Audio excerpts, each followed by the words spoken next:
Merci beaucoup, professeur, de votre accueil extrêmement agréable. Je suis à Washington sous le soleil.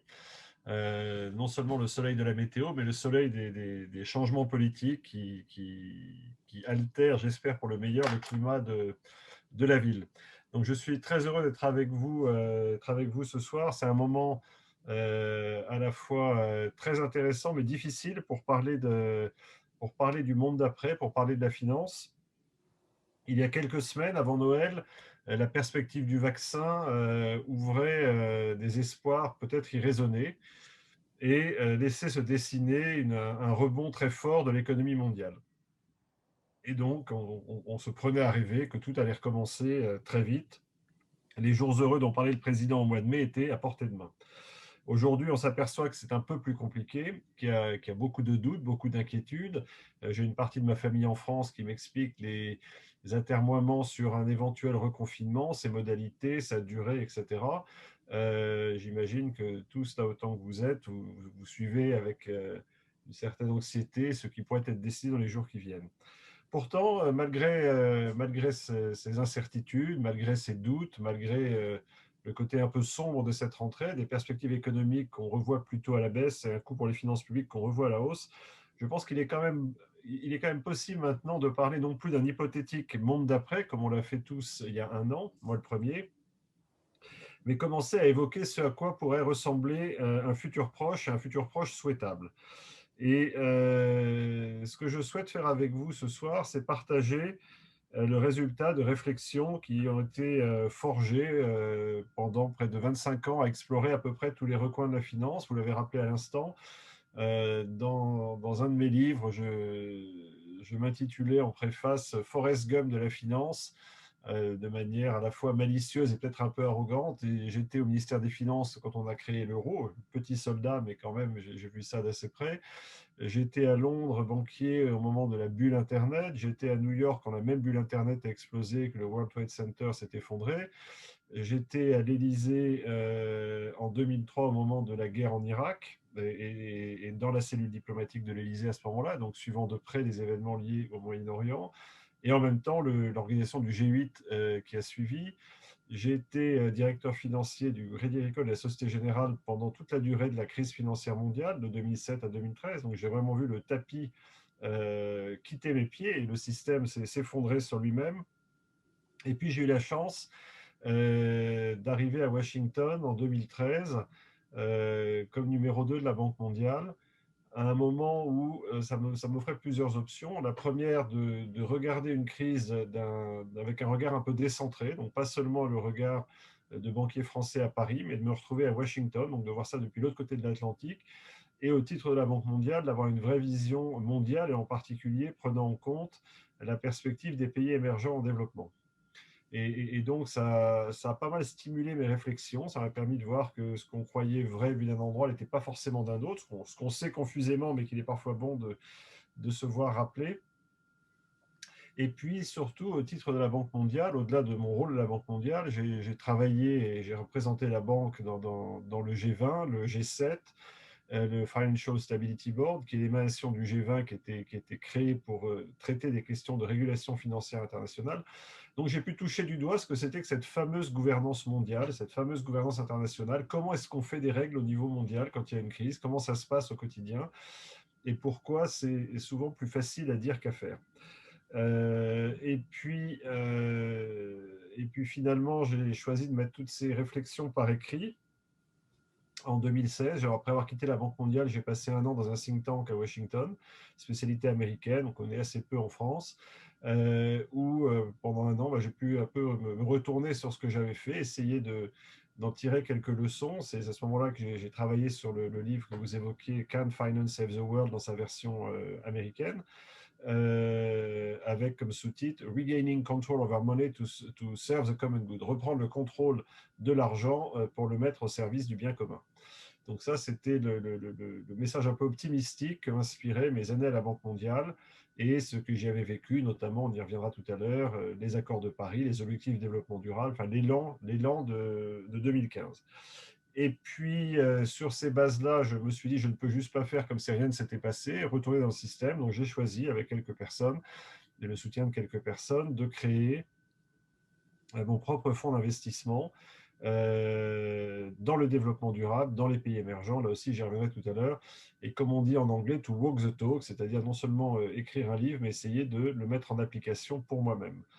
Ça a été un chemin compliqué. Je n'étais pas préparé à être entrepreneur et ce n'est pas très facile quand à la Banque mondiale, vous êtes traité, je ne vais pas dire comme un chef d'État, mais vous êtes quand même très bien traité. On vient vous chercher à l'aéroport, on s'occupe de vous et brusquement, vous vous retrouvez dans votre basement à Washington avec votre papier et votre crayon à dire, bon, OK, comment est-ce que je vais convaincre les gens de me confier leur argent pour l'investir dans le développement durable? Voilà, donc ça a été mon épiphanie, si je puis dire.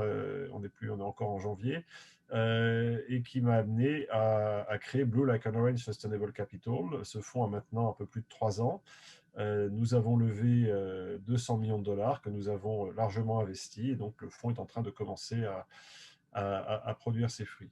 En parallèle de cette activité, j'ai continué à essayer de participer au débat public, soit à titre personnel, soit avec tel ou tel rôle que j'ai pu avoir, notamment le président Emmanuel Macron, qui avait préfacé mon livre sur l'avenir de la finance, m'a demandé de copiloter la démarche One Planet avec le One Planet Lab, avec Nick Stern, l'économiste britannique qui a été le premier à modéliser les changements climatiques, et avec Paul Polman, l'ancien patron d'Unilever, qui est un des dirigeants d'entreprise les plus engagés dans l'approche durable du capitalisme.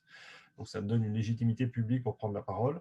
Et donc je continue à essayer de travailler, on y reviendra aussi dans le cours de mon exposé, à la manière dont on peut améliorer le système. Alors, le livre dont il est question ce soir, il est sorti, je l'ai écrit pendant le confinement, il est sorti à la rentrée en septembre 2020 en français. Voulons-nous, entre parenthèses, sérieusement changer le monde? C'était un peu une réflexion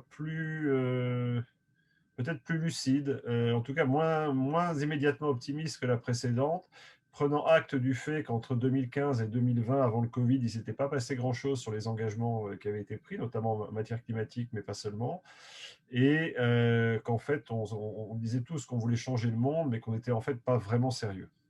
Et donc, est-ce qu'on veut vraiment changer le monde? Est-ce qu'on veut sérieusement changer le monde? Et si oui, que fait-on? Et c'est un peu le propos et les réflexions que j'aimerais bien partager avec vous ce soir.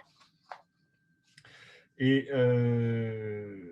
et donc, je suis très heureux de le faire, alors malheureusement à distance. J'aime beaucoup mieux en général le contact physique, mais en même temps, ça permet de démultiplier aussi, donc c'est très bien. De le faire après mon grand ami Jean-Marc Jancovici, que je connais depuis près de 20 ans et dont j'ai vu les débuts quand il a créé Carbon 4 et The Shift Project, et avant Charles-Édouard Bouet, que je connais aussi depuis un certain temps, et ces deux personnes avec qui j'ai eu largement l'occasion de discuter. En revanche, je ne connais pas l'anthropologue, malheureusement, mais en tout cas, Jean-Marc et Charles-Édouard sont des gens avec qui j'ai eu l'occasion de discuter de ce dont on va parler ce soir. Alors, la manière dont je voudrais structurer mon propos est la suivante. Je vais revenir un peu sur une perspective historique, essayer de nous projeter à peu près un siècle en arrière et voir finalement comment on est arrivé là.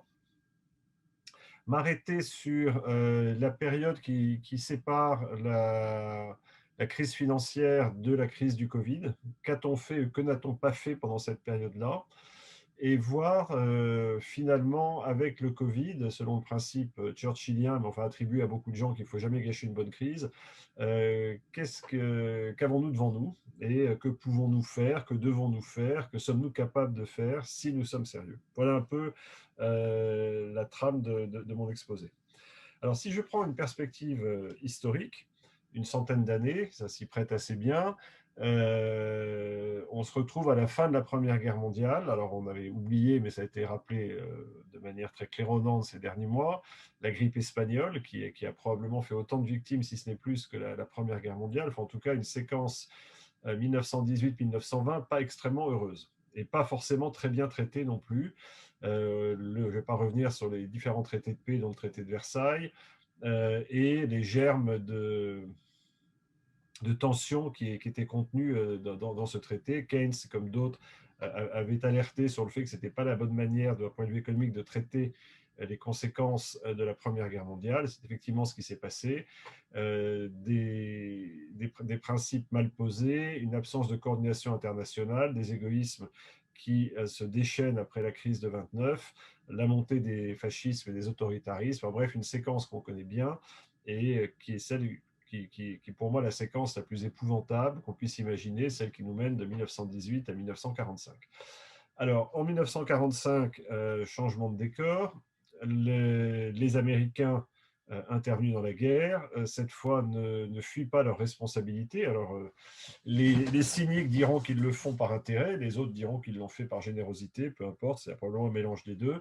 En tout cas, ne se désintéressent pas du reste du monde et finalement, après une trentaine d'années de régression mondiale, rouvre une forme de mondialisation organisée ou organique.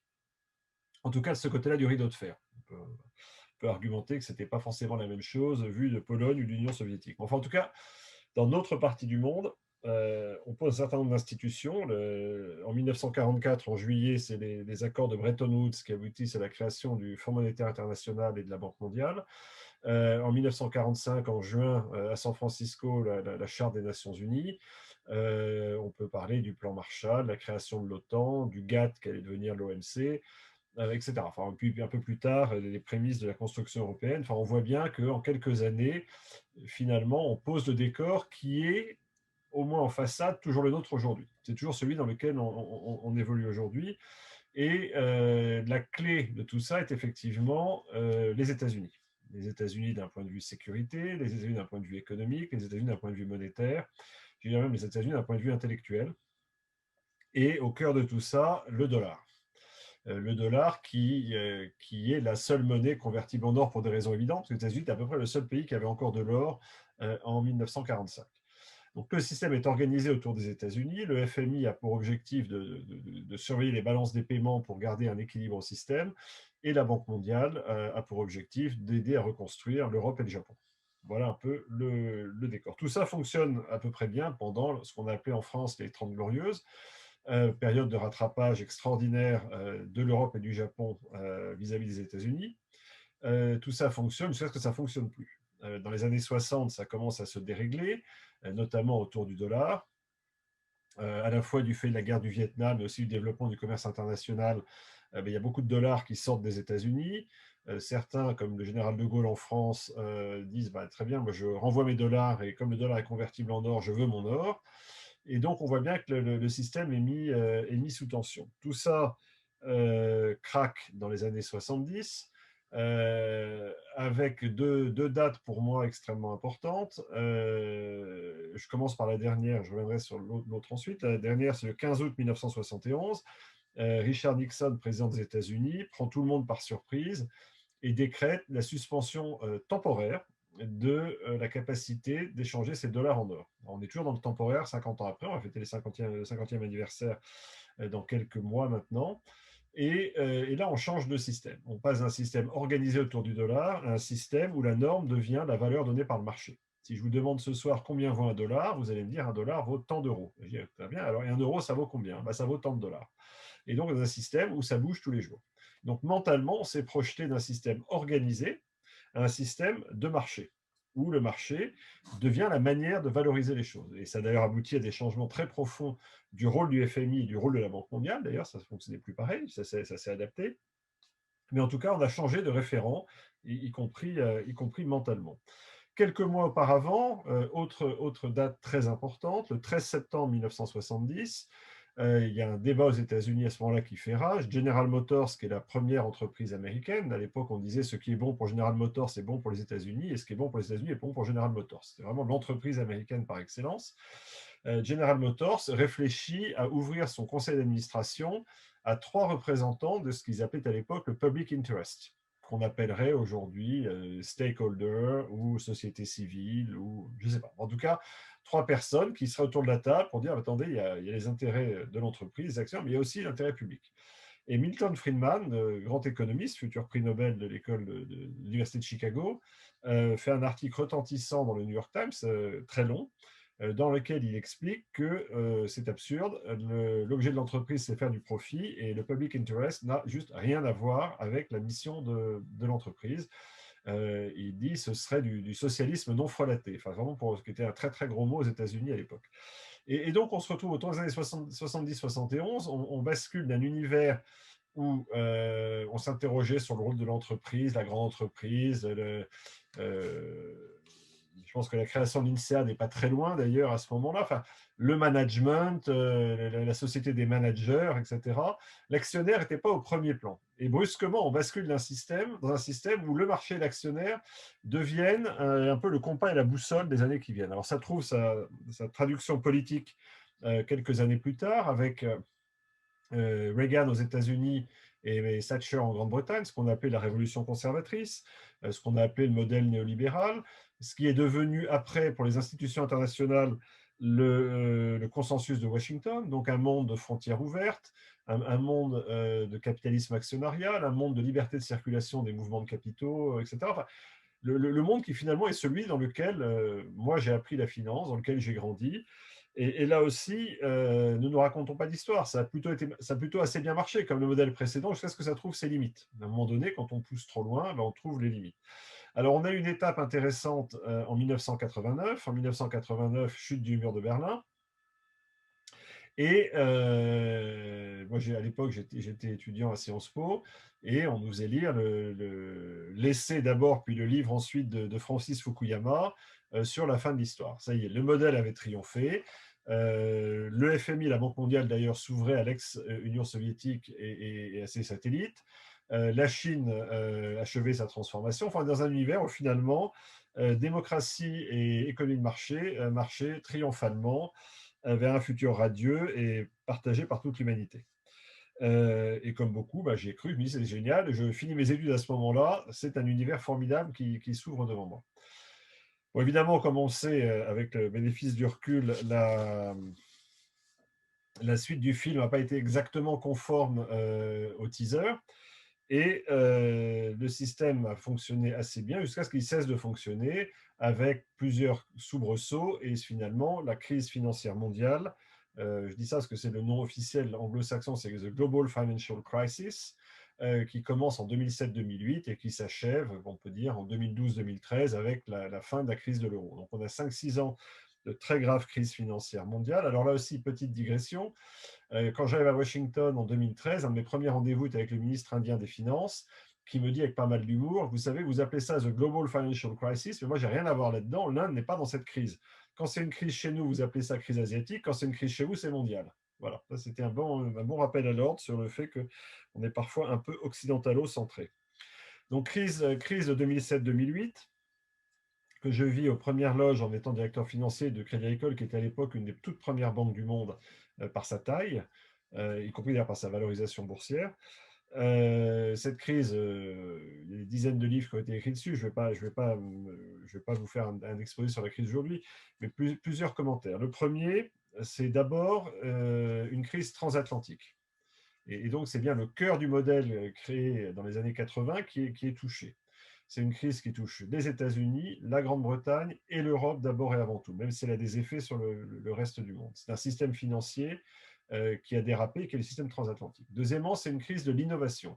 Je pense qu'on est arrivé à un moment où l'innovation financière était un peu autoréférencée et que finalement, on innovait pour le plaisir d'innover. Et je mets au défi quiconque de m'expliquer aujourd'hui en quoi un CDO au carré, parce que c'était un des produits vedettes de l'époque, apporter un quelconque bénéfice au bien commun mondial. Donc on avait, et de manière intéressante, j'avais vu des statistiques il y a quelques années, le moment où dans les économies américaines et britanniques, l'activité financière a eu le plus grand poids dans le PNB, c'est de manière non totalement coïncidente, 1929 et 2007. Donc quand à un moment donné, la finance prend trop de place, il y a un petit risque. Donc voilà, crise de l'innovation et d'une finance prenant un peu trop de place. Deuxièmement, et ce n'est pas un accident, crise de la régulation et de la supervision. Je dis que ce n'est pas un accident parce que c'est au cœur du modèle néolibéral. Michel Cantu, avec qui j'ai travaillé, comme vous l'avez rappelé, et rappelle dans ses mémoires, il me l'avait raconté avant, une discussion qu'il avait à Londres en 1989 au moment de la crise de la dette latino-américaine.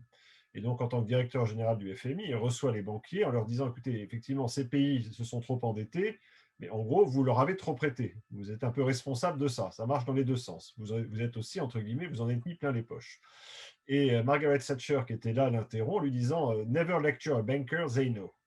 Et c'était vraiment l'idée que le marché fonctionne tout seul, s'autorégule, ce que l'on appelle la light touch regulation, et que finalement, il vaut mieux laisser le marché se réguler, le marché allouer les risques, etc., et que tout ça finit par trouver un équilibre naturel. Bon, évidemment, ce qui s'est passé en 2007 a montré le contraire. J'aime bien rappeler que le premier semestre 2007 a été focalisé sur la tentative d'OPA de plusieurs banques sur la banque néerlandaise ABN AMRO. On était dans un système un peu fou où il fallait faire grandir les banques à tout prix. L'idée, c'était la taille, c'était le rendement, très peu de capitaux propres, faire du levier et gagner le plus possible. Et on s'est aperçu que dans les candidats au rachat d'ABN AMRO, rétrospectivement, il y avait Barclays et Royal Bank of Scotland, deux des plus grandes banques britanniques, qui en réalité n'avaient pas le moindre fonds propre. Mais à l'époque, ce n'était pas grave. L'idée, c'était il faut gagner le maximum avec le maximum de levier, le minimum de fonds propres et le maximum de dettes. Et donc, un système que le régulateur a laissé prospérer. C'était l'époque où une banque comme Deutsche Bank expliquait qu'il voulait gagner 20 ou 25% de return on equity, donc de retour sur fonds propres chaque année. Tous ceux qui ont fait un peu de finance savent que pour arriver sur ce type de rendement, on peut le faire de manière exceptionnelle, mais on ne peut pas le faire de manière régulière à l'échelle d'une entreprise comme une banque comme Deutsche Bank. Donc, on a cette crise de la supervision qui n'est pas un accident. C'est aussi une crise de la mondialisation en tant que telle. C'est-à-dire que la mondialisation était devenue hémiplégique. Elle avait une jambe, je ne sais pas si c'est la jambe droite ou jambe gauche, en tout cas, une des deux jambes qui allait beaucoup plus vite que l'autre, c'était la jambe financière et technologique. La finance et la technologie bousculaient les frontières, allaient très très vite, c'était possible, il n'y avait qu'à le faire. En revanche, la jambe légale et éthique était beaucoup plus fragile et beaucoup plus lente. Et donc, on a eu une espèce de fossé croissant entre, encore une fois, une mondialisation galopante sur le plan financier et technologique et une mondialisation en retard sur le plan de la gouvernance, de l'éthique, du vivre ensemble. Comme l'avait rappelé Mervyn King, le gouverneur de la Banque d'Angleterre au moment de la faillite de Lehman Brothers, il dit voilà, Lehman Brothers, du temps tout allait bien, c'était vraiment une global company, tout le monde était ravi, regardez comme ça marche, allocation au niveau mondial, formidable. N'empêche que le jour de la faillite de Lehman Brothers, le 15 septembre, et ben Lehman Amérique a rapatrié dans la nuit tous les avoirs de Lehman partout dans le monde. Et pour avoir parlé avec eux, le responsable de Lehman en France, le responsable de Lehman en Grande-Bretagne sont arrivés le lundi matin au bureau, il n'y avait plus rien. Et donc Mervyn King dit, bah voilà, quand on prospère, on est mondial, quand on meurt, on devient américain. On redevient domestique. Donc la mondialisation a montré ses limites. Ça marche tant que ça marche, mais quand ça ne marche pas, on est quand même content de revenir chez soi. Donc voilà, on pourrait continuer comme ça. Je pense que c'est important d'avoir ça à l'esprit. Alors, quel était le principal impact de cette crise? Pour moi, c'est la confiance. Je pense qu'à ce moment-là, on a accéléré, il y avait déjà des tensions dans le système, mais on a accéléré une perte de confiance très importante. C'est la montée de la défiance vis-à-vis de la finance, vis-à-vis des politiques, y compris vis-à-vis des scientifiques. Un exemple, pour prendre un cas français, mais j'ai testé cet exemple aux États-Unis et les gens comprennent exactement la même chose. Je l'ai testé à peu près partout où j'ai pu m'exprimer. En 2008, à l'été 2008, le débat en France, en juillet-août 2008, c'est la création du RSA. Martin Hirsch, qui maintenant est à l'assistance publique à Paris, était à l'époque dans le gouvernement Sarkozy pour créer le revenu de solidarité active.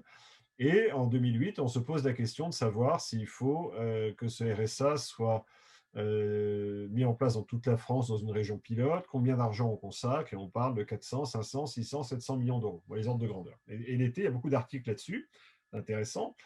Arrive la faillite de Lehman Brothers quelques semaines plus tard, le 15 septembre 2008, et début octobre, Nicolas Sarkozy met en place ce qu'on avait appelé à l'époque le plan de soutien au financement de l'économie. On n'a pas dit plan de soutien aux banques, le plan de soutien au financement de l'économie, où on mobilise plus de 400 milliards d'euros.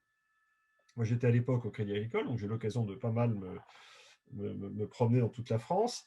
Et les gens me disent, attendez, on met 2 mois à ne pas trouver 1 milliard pour les pauvres, et là, en 15 jours, on trouve 400 milliards pour les banques, en gros, les riches et les puissants.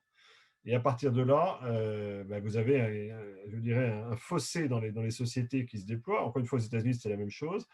Comme on dit aux États-Unis, what's in it for me? Vous avez sauvé Wall Street, qui de nouveau rejoue au casino, et moi, j'ai rien. Et cette tension, c'est vraiment du carburant pour cette crise de défiance. Donc voilà un peu, si je fais vraiment à grands traits ce siècle de la finance. Alors, ce qui est intéressant, c'est qu'en parallèle des dernières années, se met en place, à peu près avec les mêmes étapes, la prise de conscience de la nécessité d'apprendre notre développement d'une manière différente. J'ai dit 70, 71, Friedman et Nixon. On pourrait rajouter 72, le rapport du Club de Rome montrant les limites de notre modèle de croissance. 1988, le rapport des Nations Unies, dit rapport Gro-Harlem-Brundtland sur le développement durable. La conférence de Rio sur l'agenda 21 pour le 21e siècle en 92. Les premiers accords de Kyoto sur le climat. En l'an 2000, l'adoption par les Nations Unies des objectifs du millénaire. Donc, on a toute une mécanique qui se met en place en parallèle de coopération internationale sur ces questions, en particulier environnementales. Voilà à peu près où on en est en 2008-2010. Alors, qu'est-ce qu'on a fait à ce moment-là, face à la crise, et tout en ayant cet agenda environnemental qui commençait à se déployer petit à petit? La réponse, elle a d'abord été réglementaire. Évidemment, c'est dans les mains du G20, du Financial Stability Board, du G7. Dos au mur en 2008-2009, Sarkozy avec d'autres dit on va tout traiter, il n'y aura pas de trou dans la raquette, les paradis fiscaux, la réglementation des banques, les assureurs, etc. On va remettre tout ça d'équerre. Et avec notamment un rôle très important des Chinois, qui nous l'ont rappelé d'ailleurs depuis en de nombreuses occasions. Au fond, on a colmaté le système. On n'a pas transformé le système, on a durci les réglementations, on a durci les ratios, on a fait en sorte que les États viennent au secours des maillons faibles. Et finalement, soyons pas trop négatifs, on n'a pas répété le scénario des années 30. On a joué ensemble, on a joué G20, on s'est mis d'accord sur une réglementation internationale. Ça n'a pas été parfait, et on peut discuter à l'infini de ce qui ne s'est pas fait, mais enfin, en gros, le système ne s'est pas effondré. Et on n'était pas en 2019 comme on était en 1939. Donc il y a quand même de ce point de vue-là, il faut rendre justice aux acteurs. On n'est pas tombé dans le fossé. À l'inverse, on n'a jamais traité au fond les failles du système précédent. Les failles à la fois techniques, mais aussi les failles éthiques, celles qui n'avaient pas été traitées. Alors, il y a eu un début de tentative, et j'avoue que j'y suis particulièrement sensible parce que j'ai été partie prenante des travaux à l'époque, en 2015. En 2015, il y a eu 3 grandes conférences internationales qui ont été un peu le signal de « Ok, on s'est planté, quelle feuille de route pour le 21e siècle? Comment finalement choisir collectivement un modèle de croissance qui soit durable, qui soit inclusif et qui soit résilient ?» Alors, je vais commencer par la fin pour une audience française. C'est les accords de Paris sur le climat en décembre, les fameux accords dits de COP21.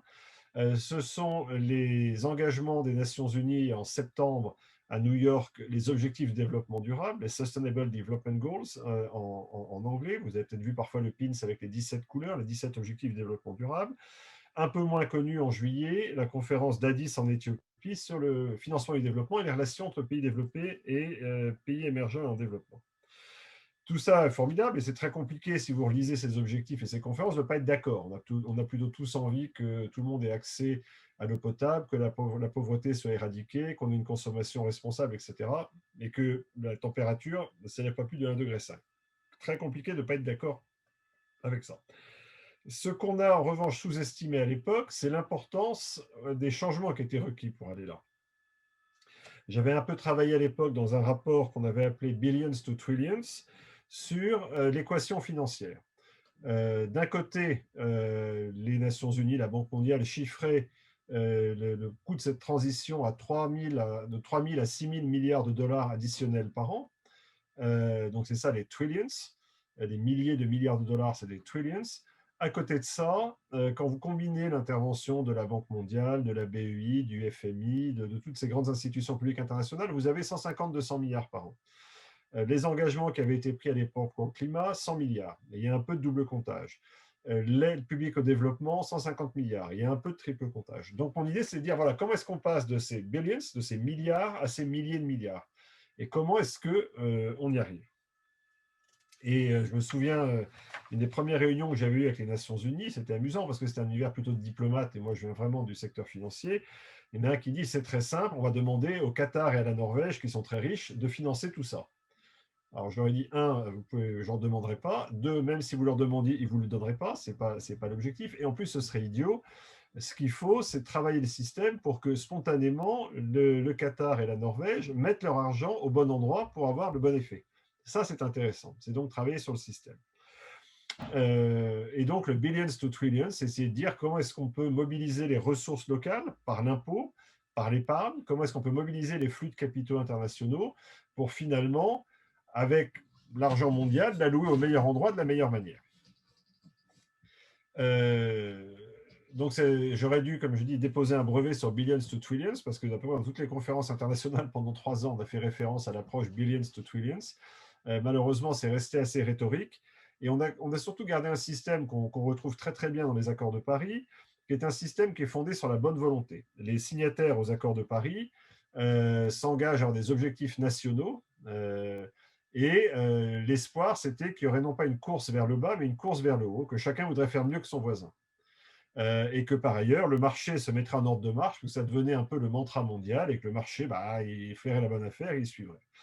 Et donc, on a beaucoup parié sur la bonne volonté, en oubliant que la bonne volonté, elle est par construction fragile, qu'elle peut être contournée, qu'elle peut être manipulée, ce qu'on appelle le washing en anglais. Et finalement, on a bâti un système où il n'y avait pas d'incitation forte, c'est-à-dire que c'est un système qui ne récompensait pas les bons comportements et qui ne punissait pas les mauvais comportements. C'est un système qui survalorisait l'intention et l'affichage au détriment du vrai impact. Et donc, il est devenu très clair dès la fin 2019, début 2020, avant le Covid, qu'on n'avait pas, on n'était pas en route pour suivre les engagements de 2015. C'était vrai sur le climat et c'était vrai sur le développement durable en général.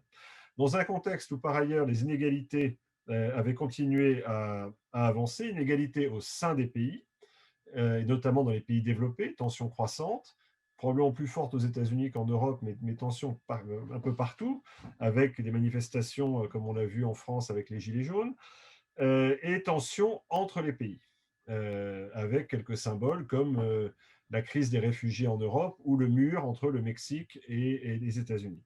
Alors là, je ferai une digression littéraire si vous me le permettez. J'ai relu pendant le confinement et j'ai repris cette phrase dans mon livre, les Mémoires d'Adrien de Marguerite Yourcenar. Donc, les Mémoires d'Adrien, Yourcenar se met dans la peau d'Adrien, l'empereur romain vieillissant, au moment de la plus grande gloire de Rome, et elle lui fait dire je sais que la chute de Rome va arriver. Comment puis-je la retarder? Comment puis-je retarder ce moment où les barbares au dehors et les esclaves au dedans se rueront sur un monde qu'on leur demande de respecter de loin ou de servir d'en bas? Et donc, c'est bien ça la question des inégalités. Donc, on se retrouve avec une tension environnementale, on se retrouve avec des tensions sociales. Et là, par-dessus tout ça, arrive, c'est ma troisième partie, le Covid. Alors, le Covid n'est pas une crise de la mondialisation en tant que telle, ce n'est pas une crise du capitalisme. Alors, beaucoup de choses ont été écrites, probablement assez exactes, sur le fait que des pandémies comme le Covid risquent de se multiplier du fait de la manière dont on traite la nature, du fait de notre relation avec les animaux, du fait de la multiplication des contacts, de l'urbanisation, etc. Mais des pandémies, il y en a eu sous toutes les latitudes et à tous les siècles. Donc, il ne faut pas dire que c'est un bébé du capitalisme, c'est absurde. Mais bon. Ce qui est intéressant avec le Covid, c'est qu'il met en évidence les failles qu'on n'avait pas traitées précédemment. D'une certaine manière, il nous oblige à finir le travail qui n'avait pas été fait après la crise financière. Par ailleurs, le Covid souligne les égoïsmes. Il souligne une mondialisation sans boussole, un multilatéralisme qui ne fonctionne pas. Alors, on va voir si ça change avec Biden, pardon. Mais j'aime bien rappeler qu'en mars, la Banque mondiale et l'ONU chiffrent le besoin de soutien à apporter aux pays émergents en développement à 2500 à 3000 milliards de dollars. Le G20 se réunit en Arabie saoudite et accouche dans la douleur d'un soutien de 10 milliards. 10 milliards par rapport à 2000 milliards, sachant que par ailleurs, comme vous l'avez vu en Europe ou comme on l'a vu aux États-Unis, les pays développés, en revanche, n'ont pas hésité à ouvrir les vannes pour eux-mêmes. Et on voit bien l'ampleur des mobilisations américaines et européennes. Eux, effectivement, sont dans les milliers de milliards. Donc, on voit bien un système, donc des failles qui sont de nouveau révélées, un système international qui ne répond pas, et par ailleurs, un certain nombre de tendances qui sont accélérées. Le numérique, je pense que Charles-Édouard vous en parlera. Les inégalités sont renforcées. Les inégalités sanitaires, on voit bien que les plus pauvres sont plus touchés que les plus riches dans les pays. On le voit particulièrement aux États-Unis, les minorités. Impact économique, c'est ce qu'on appelle la reprise en K, où effectivement, ceux d'entre nous qui avons la chance d'avoir des actifs profitent de la montée des prix de l'immobilier, profitent de la hausse des marchés. Dans le même temps, il y a des gens qui perdent leur travail et qui se retrouvent à la rue. On a des centaines de millions de pauvres nouveaux dans le monde, et au même moment, les milliardaires américains, les chiffres sont sortis, Oxfam les a sortis au début de la semaine, les 50 plus riches américains ont vu leur fortune croître de 500 milliards pendant le Covid. Donc on voit bien qu'il y a quelque chose qui tourne pas rond.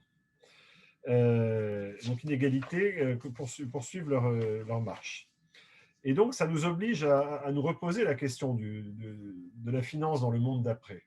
Est-ce que la feuille de route qu'on a prise en 2015, c'était un artifice? Est-ce qu'on y croit vraiment? Est-ce qu'on est sérieux? Tout ça à un moment où la finance elle-même est confrontée à des questions difficiles. La question des taux d'intérêt à zéro est une question compliquée. Moi, j'ai fait de la finance. Les taux zéro, c'était un accident à Hong Kong en 1987. Les taux ne peuvent pas être à zéro et a fortiori ne peuvent pas être négatifs. Ça veut dire quoi d'être dans un monde où les taux sont négatifs? Comment est-ce qu'on explique à nos enfants le goût de l'épargne, le goût de l'investissement, le goût du futur? Comment ça marche? On voit bien que ça nous rend compliqué l'analyse du risque, par exemple. Donc la finance va devoir se poser des questions. Comment on vit longtemps dans cet environnement, qui n'est plus un accident? Qu'est-ce que nous disent les cryptocurrencies et le Bitcoin sur la monnaie? Le Facebook, le Libra qui maintenant s'appelle Diem, ça veut dire quoi? Et le thème qu'on voit sur le rôle des banques centrales, est-ce que l'argent est devenu gratuit? Est-ce que finalement on pourrait ne pas rembourser nos dettes? Donc on voit bien qu'on perd l'un après l'autre tous nos compas. Avec un constat, c'est que le modèle friedmanien, le profit comme fin en soi, l'objet de l'entreprise est de faire du profit, de maximiser son profit, reste au cœur de notre système. C'est ce qu'on trouve derrière nos normes comptables, ce qu'on trouve derrière les modes de rémunération, ce qu'on trouve derrière les obligations fiduciaires, c'est-à-dire les obligations des gens qui gèrent notre argent, ce qu'on trouve dans les règles de gouvernance des entreprises, dans la manière dont nos agences de notation fonctionnent, dans la manière dont on rapporte l'activité des entreprises, etc. Tout le système est organisé en fonction de cette approche friedmanienne, qui a montré ses limites, en particulier dans la crise. L'approche friedmanienne, elle est exceptionnelle parce qu'elle fonctionne très bien sur tableur Excel. C'est très facile de maximiser, d'optimiser. On sait tous faire ça. Je l'ai appris. Je pense que les générations d'étudiants l'ont aussi appris à l'INSEAD. Et que l'optimisation, comme on l'a vu, ça marche tant que ça marche. On peut tirer l'élastique jusqu'à ce qu'il pète. Et c'est bien ce qu'on a vu dans la crise avec les tensions sur les chaînes de valeur. Le fait que, certes, quand on n'a pas de masque, le marché peut y pourvoir, mais quand tout le monde veut le faire en même temps, il y a un petit délai. Et on a retrouvé la notion de résilience.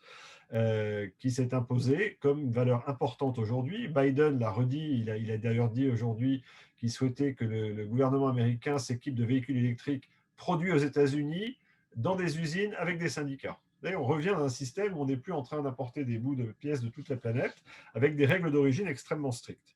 Et donc, on avait développé un capitalisme que j'appellerais un peu hors sol, un capitalisme Excel, qui a mis à mal, avec en même temps la montée d'une certaine forme d'individualisme sociologique, qui a mis à mal un certain nombre de solidarité géographique, la question de est-ce que la région parisienne a besoin du reste de la France, est-ce que Londres a besoin du reste de la Grande-Bretagne, par exemple, les solidarités économiques dans une entreprise, est-ce qu'on est prêt à aider les gens quand ça ne va pas ou est-ce qu'on se contente de les vendre ou de fermer? Solidarité familiale, solidarité sociétale, on a un monde qui est devenu d'une certaine manière plus dur. Et un modèle financier qui est calé, une industrie financière qui repose sur le couple risque-rendement, qui n'intègre pas naturellement aujourd'hui les dangers d'une crise climatique et sociale.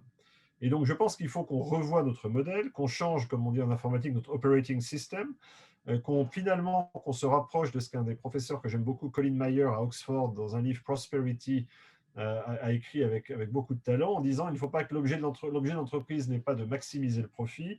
L'objet de l'entreprise, c'est de trouver des solutions profitables aux problèmes de la planète et de ses habitants. Ce n'est pas dire que le profit est mauvais, c'est de dire que le profit n'est pas une fin en soi, le profit est un moyen en vue d'une fin, et que cette fin, c'est bien de trouver des solutions à nos soucis, et pas juste de maximiser le profit en tant que tel. On est au tout début de ce travail. C'est un travail qui est difficile, qui est aride, qui n'est pas très fun. J'avais dit ça à un ministre qui m'a dit, tu me vois aller au journal de 20 heures pour expliquer qu'il faut travailler sur les normes comptables. Peut-être. En tout cas, c'est une bonne question. On est au tout début de ce travail. Il va falloir revoir toutes ces normes. Et pour moi, fondamentalement, ça veut dire ne pas remettre en cause l'économie de marché. Je pense que l'économie de marché est ce qu'on a trouvé de mieux pour allouer des ressources sous contrainte, qu'il va falloir travailler sur ces contraintes. L'économie de marché, sinon, c'est comme l'eau, ça va tout droit. Et ça suit la ligne de plus grande pente. En revanche, si on canalise, au sens presque physique du terme, l'économie en mettant d'un côté des règles et des normes, avec ce qu'on a le droit de faire, de ne pas faire, ce qui est recommandé de faire, etc., ce qui est la responsabilité publique, et d'autre côté, qu'on fait appel au marché. Le marché, c'est vous, c'est moi, c'est les consommateurs, c'est les investisseurs. J'aime bien rappeler que Exxon, qui était la première entreprise mondiale par la capitalisation en 2013, aujourd'hui n'est même plus dans le top 50 américain, donc c'est quand même passé quelque chose. Quand les employés, je rappelle dans mon livre que Paul Polman, quand il est devenu patron de Unilever, a fait donner un grand virage vers le durable à l'entreprise Unilever. Et je lui ai dit, mais pourquoi tu as fait ça? Il m'a dit, bah, c'était mes convictions, mais surtout, plus personne ne veut venir travailler chez nous. Donc le marché s'exprime aussi comme ça. Les entreprises vont suivre si leurs consommateurs, leurs collaborateurs, leurs investisseurs leur disent, on va aller dans une autre direction. Donc ça va être une combinaison de contraintes et d'incitations, mais qui va être quelque chose encore une fois, de très important. Et il faut aller jusqu'à transformer le modèle financier, comme je dis, qui repose sur le couple risque-rendement, en ajoutant une troisième dimension qui soit risque-rendement-impact ou risque-rendement-durabilité. D'intégrer ça dans le modèle, de ne pas rajouter ça à côté, mais que les calculs l'intègrent. C'est un travail qui va nous prendre probablement de 5 à 20 ans. On commence juste, il y a beaucoup de travail. C'est pas très facile parce qu'il n'y a pas de maître du monde pour faire le boulot à notre place. On n'est pas en 1945 quand il y avait les États-Unis, on n'est pas en 1980 quand il y avait le monde anglo-saxon. Je crois que l'Europe a un rôle très important. Elle le montre avec le Green Deal, elle le montre avec toute une série de directives qu'elle prend en ce moment sur justement le développement durable, la finance durable, elle le montre avec la taxonomie. Les États-Unis ne sont pas en reste. Biden a laissé entendre qu'il voulait aussi avoir son mot à dire sur ces sujets-là. On va avoir probablement un combat d'approche entre les États-Unis et l'Europe. J'aimerais bien qu'il y ait plutôt une coopération qu'une confrontation. En tout cas, il y a tout un travail intellectuel et politique qui est indispensable.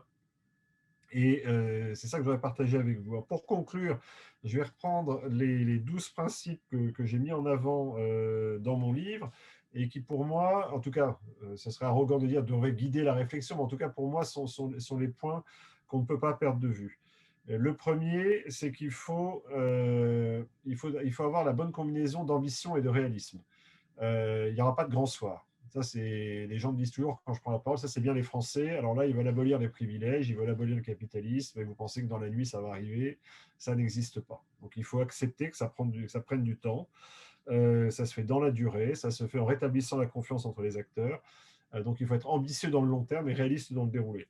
Il faut avoir deuxièmement une approche systémique. On ne va pas traiter le climat séparément des inégalités, séparément de la biodiversité et de la nature, séparément de la santé. Encore une fois, il faut réorganiser autour de principes simples, comme ceux posés par Colin Mayer. C'est bien la santé de la planète, elle va de pair avec la santé de notre économie, la santé des individus. Troisièmement, il ne faut pas abandonner l'idée d'optimisation. Ce n'est pas mal d'optimiser. Simplement, il faut optimiser en traitant au mieux, mais pas à tout prix.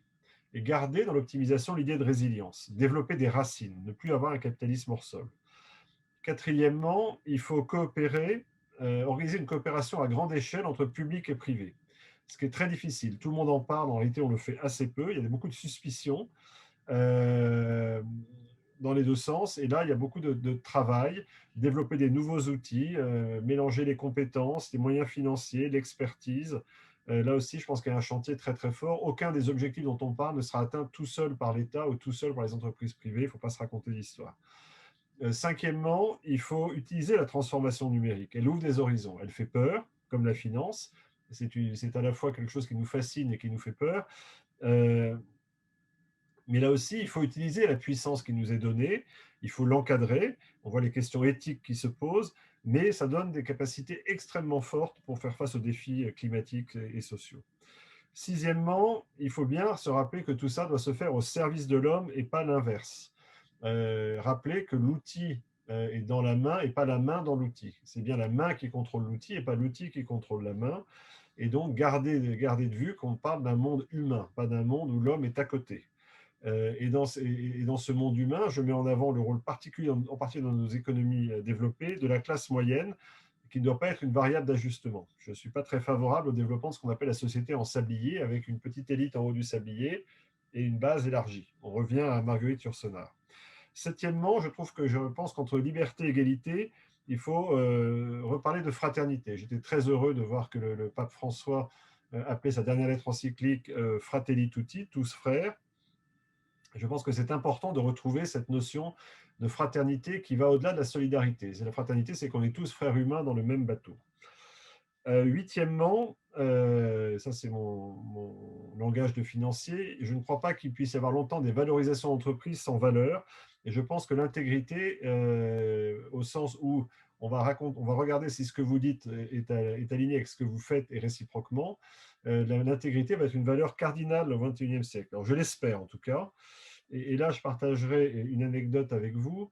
J'avais participé en 2008, même un peu contribué à organiser une discussion à l'Institut Montaigne à Paris sur la crise financière, à laquelle participait Paul Volcker, l'ancien président de la Réserve fédérale américaine, un géant à tout égard, enfin vraiment une des très grandes figures de l'histoire politique et publique américaine, qui avait été celui qui avait défait l'inflation aux États-Unis et qui avait été repris par Obama alors qu'il avait près de 90 ans pour mettre de l'ordre dans Wall Street. Et interrogé par un des participants qui lui disait « Mais monsieur Volcker, vous expliquez, vous nous dites qu'on se comporte mal, pourtant on ne fait que suivre les règles. Ce n'est pas de notre faute. » Et Volcker leur avait dit je n'accepte pas plus en 2008 qu'en 1945 l'excuse de Nuremberg. Vous ne pouvez pas dire que vous ne savez pas ce que vous faites, vous ne pouvez pas prétendre que vous ne savez pas ce qu'est l'aiguillage. Vous êtes parmi les plus diplômés, les mieux payés de la planète, vous devez assumer vos responsabilités. Moi, je veux dire que je me suis pris un coup de poing dans l'estomac ce jour-là. Neuvièmement, on parle beaucoup de souveraineté. Je pense qu'il faut une souveraineté qui soit non pas défensive, mais offensive. Une souveraineté partagée. Là aussi, que veux-je dire par là? C'est mon expérience à la Banque mondiale. Il ne faut pas qu'on se replie. Il ne faut pas que le développement durable, ça soit un luxe de bobos de pays avancés ou de l'OCDE. C'est quelque chose dont on doit discuter avec les pays émergents en développement. Et c'est tout l'objectif de ce que j'essaie de faire avec Blue Like an Orange, c'est d'aller au-devant des pays émergents et de voir avec eux ce que signifie le développement durable. Il ne faut pas reproduire à l'échelle de la planète ce qu'on nous a reproché de faire en France entre les bobos parisiens et le reste du pays. Dixièmement, je pense qu'il faut développer une culture du mieux et pas une culture du plus. Alors ça veut dire quoi derrière cette approche sympathique? C'est se poser la question de ce qu'on mesure et de comment on le mesure. De manière intrigante, les deux référentiels dans lesquels nous évoluons aujourd'hui, le référentiel public, le PNB, et le référentiel privé, les normes IFRS, sont nés à peu près à la même époque, après la crise de 29. Quand Keynes a écrit sa théorie générale, il n'y avait pas encore le PNB, ça s'appelait la demande agrégée. Et le PNB est un concept développé par la comptabilité nationale, en particulier aux États-Unis et en France. Et donc aujourd'hui, on mesure bien l'activité publique par le PNB. Bon, c'est tous ses limites, c'est des choses qu'on peut lui reprocher. Sarkozy avait en 2008 mandaté Stiglitz, Fitoussi et Amartya Sen pour réfléchir à ça. Ils ont un très bon rapport que je vous recommande, qui n'avait pas eu de suite. Mais je pense qu'aujourd'hui, après une crise financière, une crise sanitaire, une crise sociale, une crise climatique, peut-être faut-il se poser la question de nouveau de que mesurons-nous, comment le mesurons-nous. Et de même sur les normes comptables, non pas qu'on ne comptabilisait pas avant 1929, mais Roosevelt a créé la SEC, l'autorité de marché américaine. On a confié la direction à Joe Kennedy, le père de toute la tribu Kennedy, et une des premières choses que Joe Kennedy a fait était de dire mais on va harmoniser les normes comptables, qui sont devenues les GAP, les Globally Accepted Accounting Principles, et qui ont été à l'origine des normes qu'on utilise aujourd'hui. Donc là aussi, peut-être qu'avec les crises qu'on voit, il serait temps de revoir ces normes. 11e principe et avant-dernier, se rappeler qu'on doit ce changement aux plus jeunes.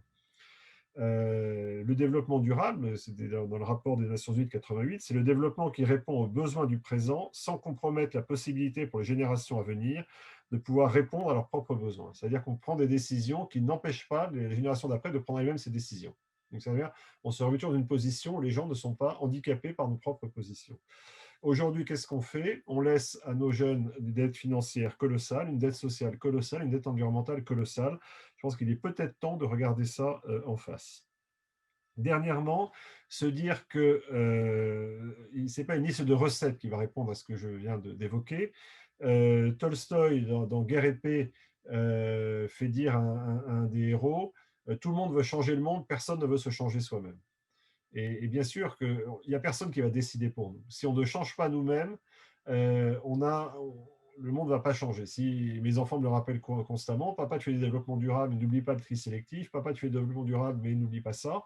Et à l'inverse, moi, je leur dis, je leur ai dit au début du confinement, quand toute une série de grands du textile avaient dénoncé unilatéralement leur contrat avec le Bangladesh en invoquant la force majeure et donc en ne payant pas d'indemnité, je me demande à mes enfants, alors c'est bien ou c'est mal? Non, c'est très très mal. Je dis, bon, très bien, vous avez bien compris. Et alors, on va continuer à acheter les t-shirts à 5 euros. Et là, il y avait un blanc. Là, voilà. Donc, il faut qu'on aille jusqu'au bout de la réflexion. Il n'y a personne qui va faire ça à notre place. Pour terminer, je voudrais juste finir avec deux citations, et vraiment, j'arrive au bout. Première citation de Jean Giraudoux, dont on parle encore un peu, qui était un écrivain français très connu de l'entre-deux-guerres. Il écrit en 1936 une pièce fameuse, 36 ou 37, je ne sais plus d'ailleurs. La guerre de Troie n'aura pas lieu. C'est un débat essentiellement entre Hector envoyé des Troyens et Ulysse envoyé des Grecs pour voir comment on peut éviter la guerre entre Troie et la Grèce. Donc c'est les deux technocrates de l'époque. On va quand même pas se faire la guerre pour Hélène. On va pas laisser brûler la ville, mourir nos enfants. Bon, finalement, comme chacun sait, la guerre de Troie a lieu comme la Seconde Guerre mondiale a lieu. Et je crois que c'est Ulysse qui a cette phrase terrible à Hector en disant « Le privilège des grands est de croire qu'ils peuvent voir les catastrophes depuis leur terrasse ». Et pas plus en 2020 ou 2021 comme 1936, les grands ne sont préservés. Quand la catastrophe arrive, en général, la terrasse s'effondre. Et donc, on n'est pas spectateur. Il faut qu'on s'engage. On ne peut pas juste commenter ce qui se passe, mais on est appelé à mettre le doigt dedans. Et dernier détour par les États-Unis où j'habite aujourd'hui, j'ai découvert en allant au Mont Rushmore, je connaissais vaguement, mais je n'avais pas une idée très précise, Theodore Roosevelt. Theodore Roosevelt, c'est le 4e du Mont Rushmore. Les autres, c'est Washington, Jefferson et Lincoln. Et je me dis, mais qu'est-ce que fait Theodore Roosevelt? Vu de France, ça ne me paraissait pas évident. À la limite, l'autre Roosevelt, le petit-neveu Franklin Roosevelt, je voyais bien, mais Theodore, je ne voyais pas. Et donc, j'ai commencé à regarder un peu qui était Theodore Roosevelt de manière très intéressante. C'était le plus jeune président américain. Il est devenu président à la suite de l'assassinat de McKinley. Il avait 40 ou 41 ans.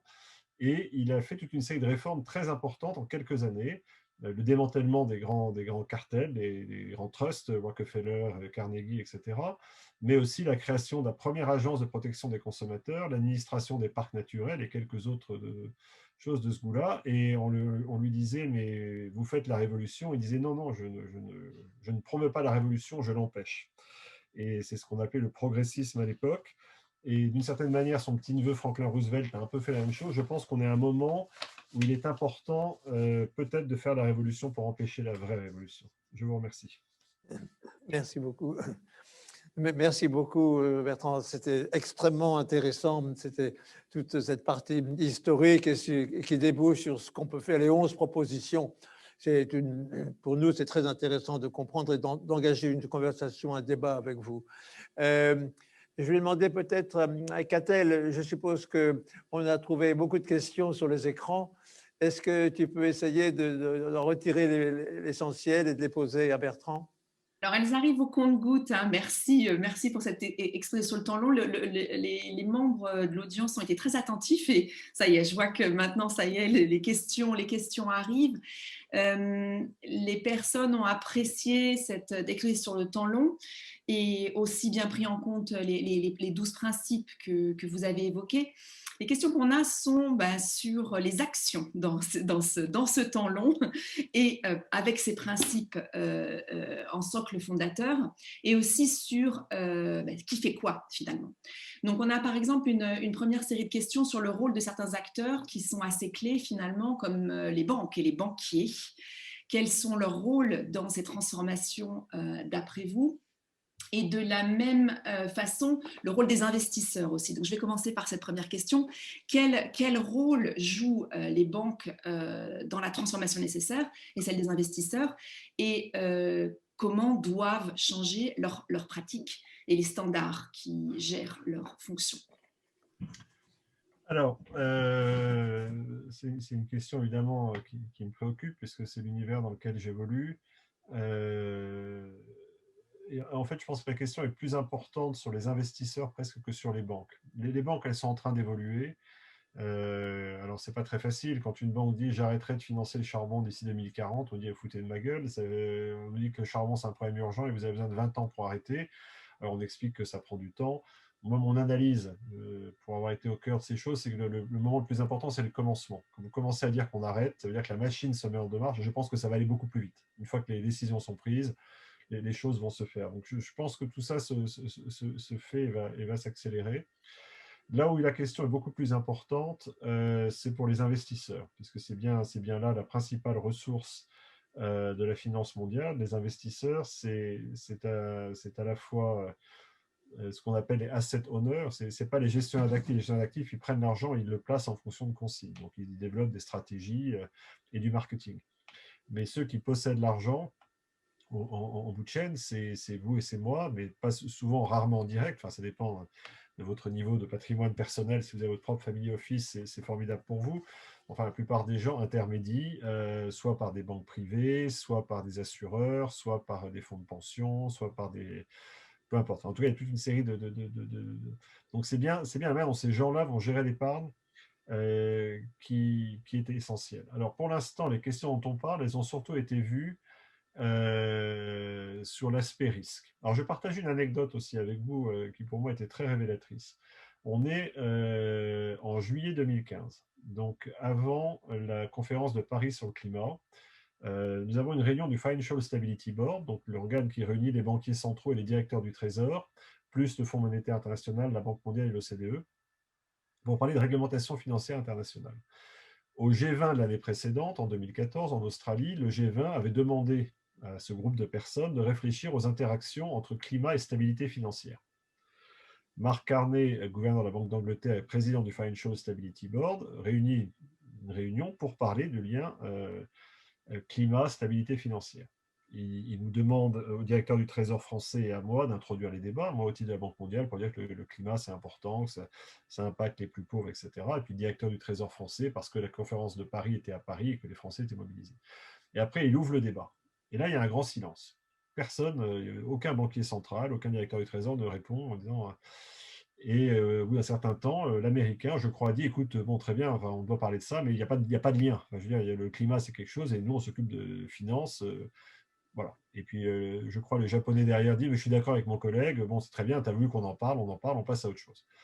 Et Marc Carnet dit, attendez, vous n'avez pas bien compris, on nous a demandé de faire ça, on va le faire, donc vous ne voulez pas en parler aujourd'hui, très bien, on se retrouve en septembre. Les mêmes au même endroit en septembre.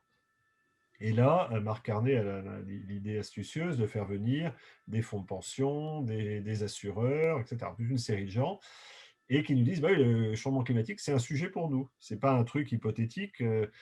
Les assureurs nous ont dit on va dépenser des milliards de dollars en recherche sur le changement climatique, parce qu'il y a un sujet de catastrophe naturelle, par exemple. Donc, ce n'est pas un truc hypothétique.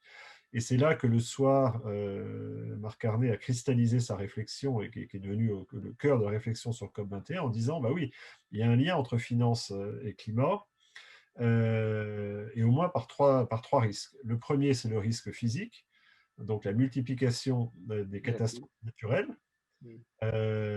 comme les typhons ou les incendies, comme on a vu au début de l'année dernière, et encore en ce moment en Californie, et qui sont des risques où la fréquence, l'intensité et le coût augmentent. Donc, ce n'est pas un sujet pour dans 20 ans, ça existe. Il y a déjà un sujet naturel aujourd'hui.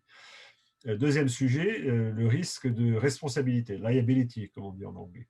Vous m'avez dit en 2015 que je pouvais construire ma maison ici, et en fait, vous saviez déjà, parce que vous étiez très mal et vous aviez prévu de rien faire, que le niveau de la mer allait monter et que la maison était submergée, donc je vous poursuis, un peu comme la Nantes. Ça, les anglo-saxons n'aiment pas le risque de liability, parce que ça, on les poursuit. Et donc, c'était dire, voilà, vous avez une responsabilité, vous savez aujourd'hui, le GIEC vous a dit en 2015 que ça allait mal finir si on ne faisait rien, malgré tout, vous avez continué, donc je vous attaque. Et troisième risque, ce qu'on a appelé le risque de transition, qui est de dire, ben voilà, si on est sérieux, on sait que la moitié des réserves fossiles de la planète ne peuvent pas être brûlées. C'est très simple, c'est une équation. Le budget carbone de la planète, il signifie qu'on ne brûle pas la moitié ou plus des réserves fossiles. Pourtant, ces réserves, elles sont valorisées dans les bilans, elles sont valorisées un peu partout. Et donc, le risque de transition, c'est de dire que ces choses qui valent des milliers de milliards de dollars valent brusquement zéro. Et donc, ça, c'est un sujet de stabilité financière. Et donc, c'est intéressant parce qu'on voyait bien que, ben voilà, il y avait quand même un problème. Et donc, c'était l'approche risque. Et c'est celle-là qui a prédominé depuis quelques années. Et aujourd'hui, on est en train de passer d'une approche risque à quelque chose d'un peu plus sophistiqué, qui est de dire, non seulement il y a un risque, mais en plus, c'est ce que souhaite le marché. Enfin, c'est ce que souhaitent les clients, etc. Et on est passé, y compris dans les entreprises, d'une démarche où bah, c'était bien de faire un petit quelque chose, ce qu'on appelle la RSE en France. On va faire des choses, c'est bien. Enfin, c'est un peu à côté. Le responsable de la RSE, on le fait parler à la fin du COMEX, il dit super, on va s'engager pour les banlieues, la santé, je ne sais pas quoi, enfin, etc. Et on est passé à quelque chose de beaucoup plus central, où finalement, je prends l'exemple d'une entreprise avec laquelle je travaille beaucoup, qui n'est pas connue en tant que telle, JAB, qui est une grande holding, qui contrôle des choses comme prêt-à-manger, comme un leader du café avec Nestlé et quelques autres, donc des entreprises de grande consommation, et qui dit aujourd'hui, je ne peux pas être dans le café sans me préoccuper de qui sont les paysans, comment ils sont traités, d'où vient le café, est-ce qu'il est bio, etc. Je ne peux pas être dans les métiers de restauration comme prêt-à-manger si je ne me pose pas la question du gaspillage alimentaire, des emballages. Voilà. Ce n'est plus un sujet de convenance personnelle ou de conviction. Je ne peux pas prospérer dans ce métier si je ne traite pas ces questions. C'est devenu un sujet stratégique. Et donc, on est passé d'une approche un peu frileuse et risque à une approche beaucoup plus proactive où finalement, on se rend compte qu'il y a une opportunité derrière. Et je pense qu'on évolue vers quelque chose d'un peu plus fort. Où on se dit finalement, si on arrive à mieux gérer ses dépenses en énergie, s'il y a un mieux-être dans l'entreprise, non seulement ça répond aux attentes, mais en plus, ça peut contribuer à mon compte de résultat. Et en plus, comme j'aurai un compte de résultat meilleur, mais en plus de meilleure qualité intrinsèque, ça va contribuer à ma valeur. Et donc, finalement, ça devient la bonne chose à faire. Donc, c'est un peu ça. Je pense qu'on est au milieu de ce voyage. Il y a des hauts et des bas et c'est compliqué. Je pense que la crise vient perturber tout ça.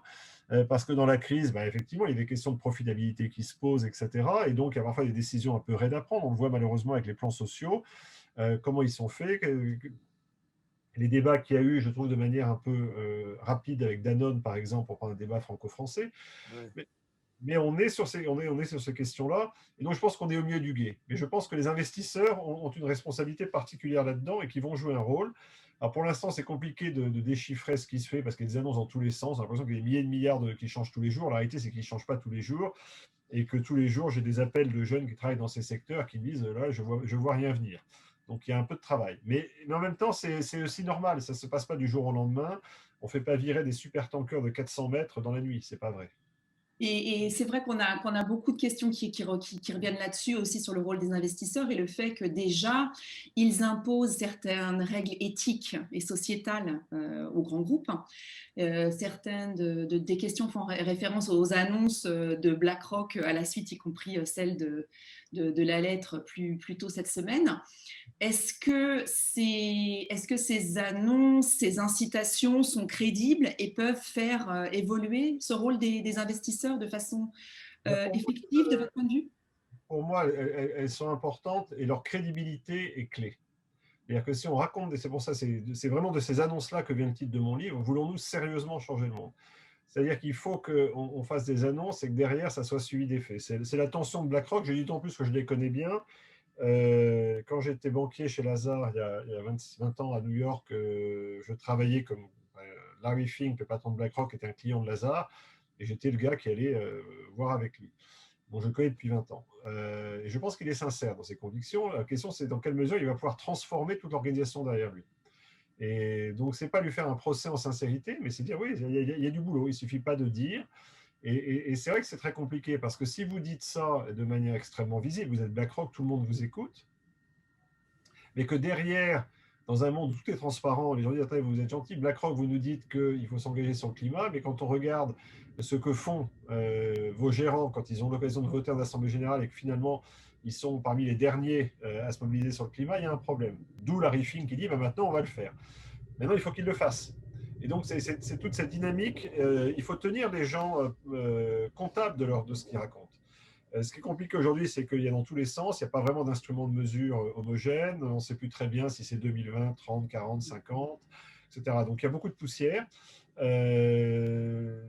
Et c'est pour ça qu'il faut être très exigeant. C'est-à-dire que quand les gens disent quelque chose, moi quand les gens me demandent mon avis sur, j'ai encore une discussion avec une entreprise hier sur leur stratégie de développement durable, je leur dis, il vaut mieux, pour parler franglais, under promise, over deliver, donc promettre moins et faire plus que le contraire.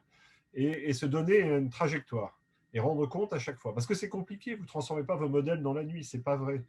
Vous ne transformez pas l'ADN d'une entreprise dans la nuit, c'est pas vrai. Donc il faut prendre du temps et il faut aller en profondeur.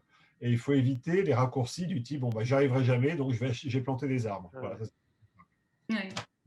Et donc, du coup, et là, vous l'annoncez à nouveau et vous l'avez mis en avant dans votre exposé, un des éléments clés dans cette transformation, c'est la révision des standards. Alors, c'est pas très sexy comme thématique, mais on a aussi des auditeurs qui nous demandent d'expliciter ça un petit peu plus. En particulier, vous avez fait référence à l'importance de réviser notre système de comptabilité. Alors, c'est des choses sur lesquelles certains de nos professeurs à l'INSEAD travaillent. Il y a beaucoup d'actions sur ce plan-là en ce moment. Est-ce que vous pouvez parler un petit peu plus de ce qui est en train de se passer dans cette révision des standards comptables qui datent, comme vous l'avez dit, d'après 1929 et qu'est-ce que vous voyez d'intéressant et d'effectif dans cette transformation?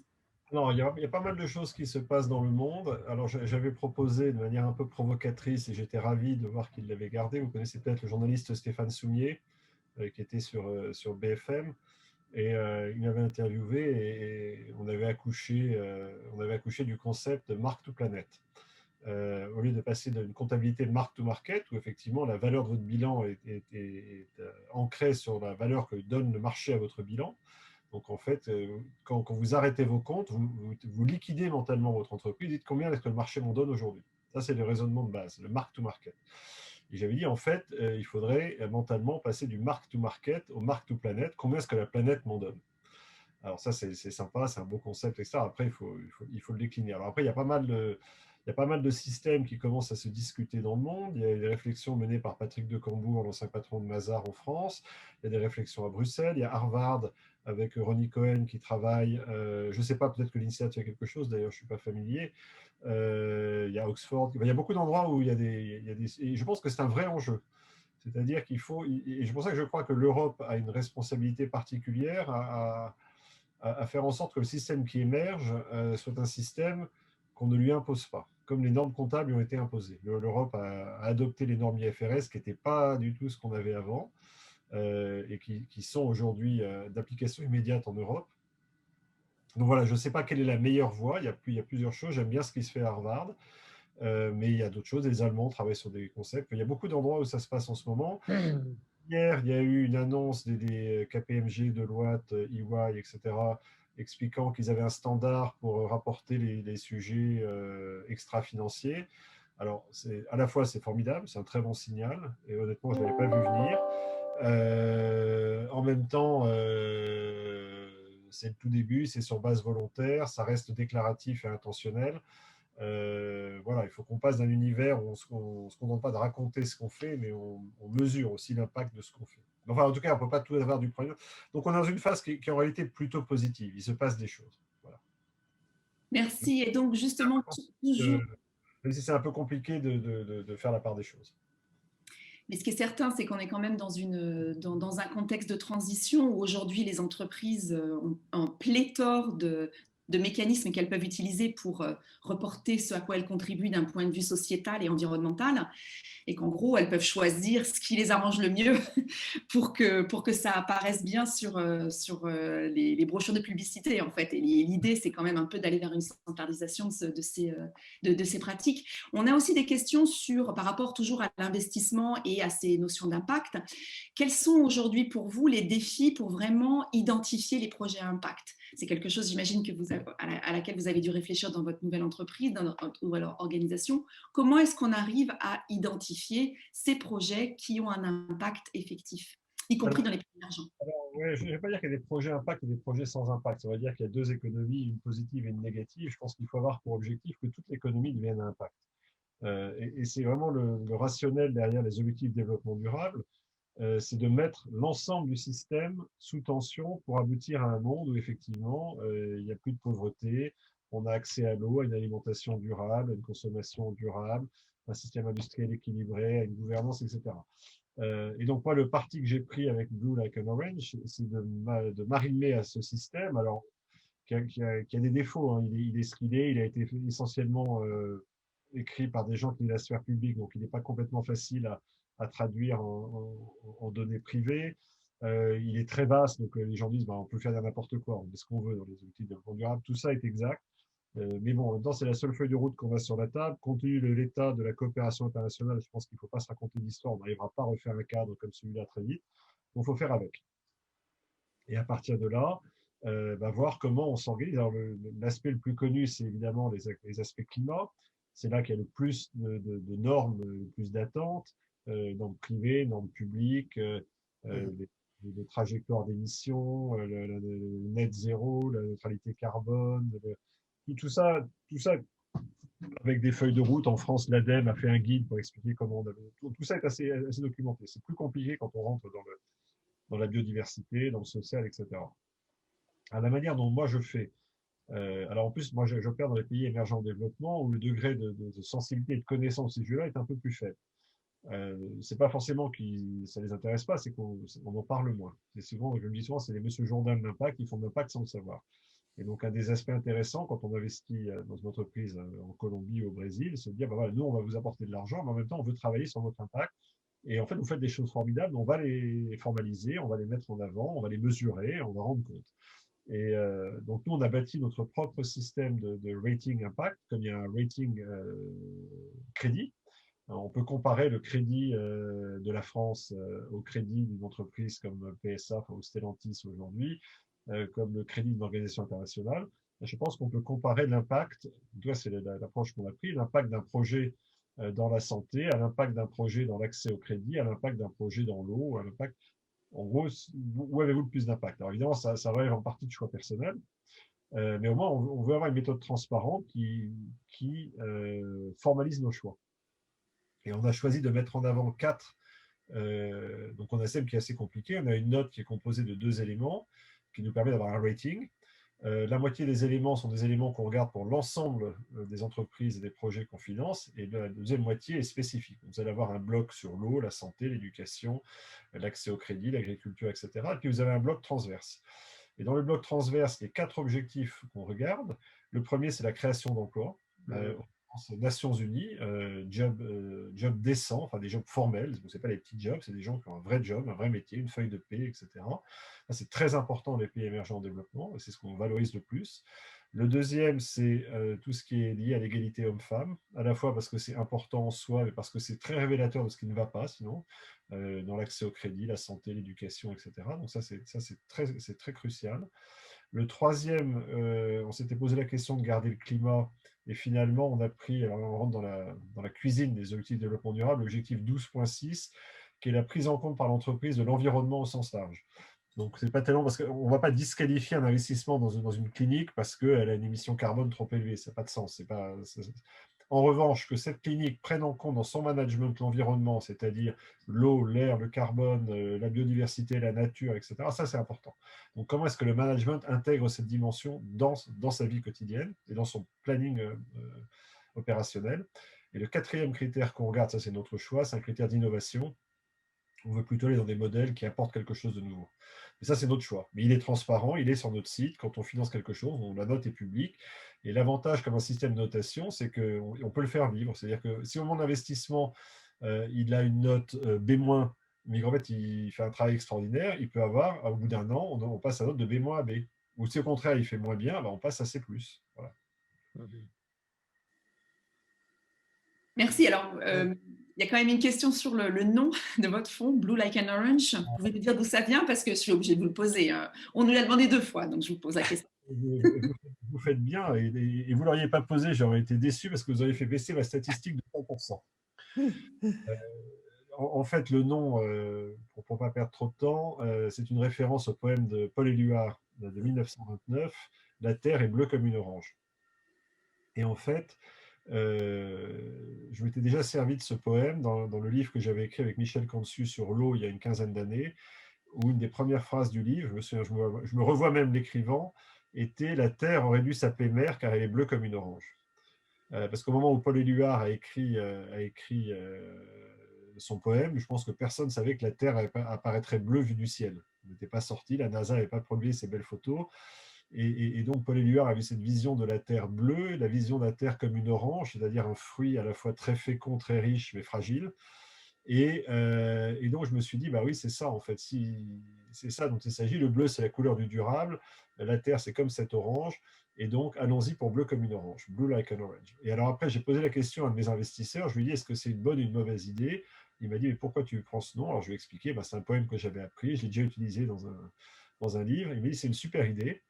D'abord, tu peux être sûr que dans 100% des cas, on te posera la question. C'est pour ça que je dis, j'attendais que tu me poses la question. Et ça sera soit la première question. J'ai une première question, on comprend bien votre nom. Ou la dernière question, bon, avant de partir, il y a quand même, voilà, on se posait tous cette question, pourquoi votre nom? Et il me dit, il n'y a personne dans la finance qui a un nom aussi étrange, et donc les gens vont s'en souvenir. Il est très compliqué, les gens s'en souviennent. Et de fait, les gens s'en souviennent. Blue like an orange, alors là, ça, c'est tellement hors norme que les gens s'en souviennent. Et donc après, ça permet d'avoir une conversation où je raconte que j'ai fait quelque chose sur l'eau il y a 15 ans. Ça me permet de dire, en passant, que je n'ai pas découvert le développement durable il y a 3 jours, mais que ça fait quand même 15 ans que je suis dessus, que j'ai travaillé sur ces questions-là, que voilà. Et donc, et puis par ailleurs, j'aime beaucoup la bande dessinée, et c'est aussi une petite référence à Tintin, le mystère des oranges bleues. Voilà. Ah oui, c'est ce qui m'était venu en tête moi aussi, donc merci de le dire à la fin. Voilà. Je me sentais aussi complètement inculte. J'attendais vos questions. En transition. Vous auriez fait baisser ma stat en dessous de 100%, j'aurais été très malheureux. Non, je suis là. Non, ne vous inquiétez pas. On est en train d'avoir cette conversation alors que le World Economic Forum est aussi en train d'avoir ses sessions digitales avec, sous la thématique générale du grand reset. Qu'est-ce que vous en pensez, vous, de cette théorie du grand reset pour le monde? À quoi ça, qu'est-ce que ça vous évoque? Et vous avez utilisé le mot de révolution, vous l'utilisez aussi dans votre livre. Qu'est-ce que ça vous inspire en termes de changement? Je trouve ça bien. J'ai travaillé avec le World Economic Forum, j'ai participé régulièrement aux travaux de Davos, donc je ne vais pas renier ça. Et je trouve ça très bien, qu'on mette ça sur la table. La question, c'est comment on passe de Davos au reste du monde. C'est pour moi, je me souviens, j'avais eu cette à la fois, et il faut leur rendre grâce que le côté du stakeholder capitalism, c'est un des endroits où ça a été discuté il y a déjà 50 ans. Et donc Davos a dit certaines choses, mais c'est vrai que le positionnement Davos devient compliqué aujourd'hui.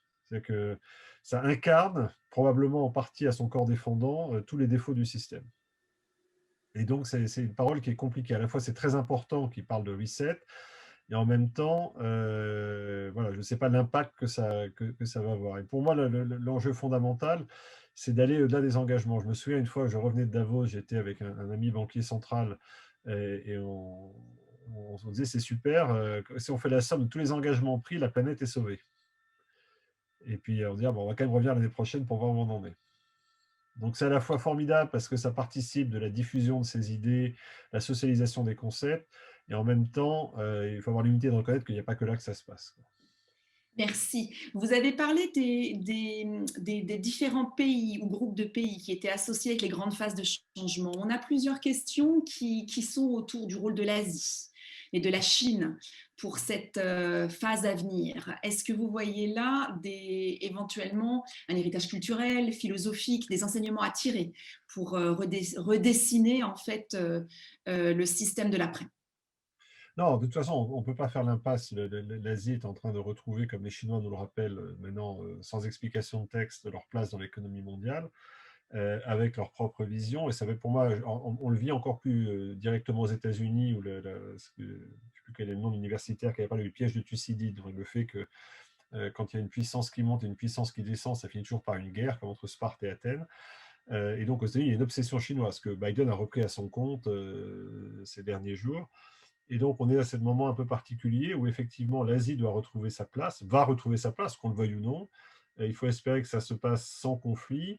Il faut espérer qu'on arrive à traiter la question des biens publics mondiaux, comme le climat, mais pas seulement le climat, la biodiversité. Les Chinois accueillent la COP 15 sur la biodiversité cette année, ensemble. Donc, comment est-ce qu'on peut travailler ensemble en ayant des approches très différentes? Et finalement, ce que souhaitent les Chinois, c'est dire, bah, écoutez, nous, on est prêts à jouer le jeu, mais ne nous embêtez pas sur notre système. Ce qui se passe à l'intérieur de nos frontières, c'est chez nous. les biens publics mondiaux, c'est tout le monde, et chacun garde son système. Donc je pense qu'on va avoir des tensions très fortes, dont j'espère qu'elles ne dégénéreront pas, et j'espère qu'on évitera le piège de Thucydide. Mais c'est vrai que vu des États-Unis, c'est parfois un peu stressant. Et peut-être, avant de conclure, j'essaie de regrouper certaines questions autour de la taxation. Alors évidemment, en relation avec les inégalités croissantes que vous avez mis en évidence, des économistes comme Piketty sont partisans d'une taxation accrue. Certains membres de notre audience nous demandent ce que vous pensez de l'idée d'une taxe sur la finance. Je me permets de rajouter qu'on sait aussi que pas mal de sorties de crise se sont appuyées sur la taxation des plus riches. Donc, quel est votre point de vue sur ce que l'on doit entreprendre au niveau de la taxation pour la sortie de cette crise? Non, alors là aussi, je pense que les questions vont inévitablement se poser. Je disais, si 50 milliardaires, du fait de la politique des banques centrales et de la relance de l'économie, ont vu leur patrimoine augmenter de 500 milliards l'année dernière, ça pose quand même un problème. On ne peut pas faire... voilà, moi ce qui me désole, c'est qu'effectivement c'est une manière de gérer, de prendre de la ressource là où il y en a. Ce que je crains, c'est qu'aujourd'hui on passe beaucoup de temps à admettre le système tel qu'il est et à le corriger, soit avant, on parle de revenu universel minimum, soit après en taxant les riches. Donc on essaie d'anticiper les effets du système ou de les corriger plutôt que de travailler sur le système proprement dit, en retrouvant les termes d'un contrat social productif dans lequel il y a une inclusion par le travail, une inclusion, je dirais, humaine, salariale, professionnelle, de formation, etc., par le travail. Et qu'on n'ait pas cette machine de travail qui optimise et qui laisse au reste le soin de gérer les dégâts, soit en donnant un revenu minimum avant, soit en taxant les riches qui ont vraiment trop profité. Je trouve que c'est probablement ce qu'il faut envisager aujourd'hui, mais pour moi, c'est un pis-aller. Il faut qu'on se repose vraiment la question des égalités en ouvrant le capot et en disant qu'est-ce qui ne va pas dans le système productif qui fait que le système expulse les gens, alors que c'est quand même l'intérêt collectif qu'on ait plus de gens qui travaillent, qui soient intégrés, qui soient formés, qui soient tout au long de la vie. Merci Henri-Claude, je te passe la main pour conclure. Merci. Oui, ben, je pense que, Bertrand, je voulais vous remercier parce que je crois que le changement de l'operating system ou le grand reset, c'est, comme vous dites, un travail à long terme qui va nous prendre de 5 à 20 ans, comme vous dites. Mais vous avez donné un certain nombre de pistes. Vous avez donné la responsabilité à de nombreux acteurs. Et ça, je crois que c'est important. Et vous avez souligné à la fin l'importance pour chacun d'entre nous, au niveau individuel, on peut faire quelque chose. Et j'aime bien cette dimension-là de revenir au changement pour nous-mêmes, à l'intérieur de nous-mêmes. Et en même temps, votre accent sur la fraternité. J'ai bien aimé votre remarque à ce sujet-là, en disant qu'on manque justement de fraternité. La fraternité peut aider justement à cette transformation fondamentale que vous proposez. En tout cas, je vous remercie beaucoup d'être avec nous ce soir, d'avoir accepté, malgré votre emploi du temps particulièrement chargé, de nous donner de votre temps et cette sagesse dont j'ai parlé dans l'introduction. Je remercie aussi bien sûr Catel d'avoir très bien fait ce travail pour synthétiser et poser les questions, des questions très intéressantes. Je remercie aussi toutes les équipes techniques qui étaient derrière et j'espère qu'on aura une autre occasion, M. Badré, de vous retrouver. On vous voit déjà souvent dans les médias, on vous voit souvent aussi pour les articles que vous produisez. J'espère que ça continuera à nous irriguer et à nous faire réfléchir. Merci beaucoup.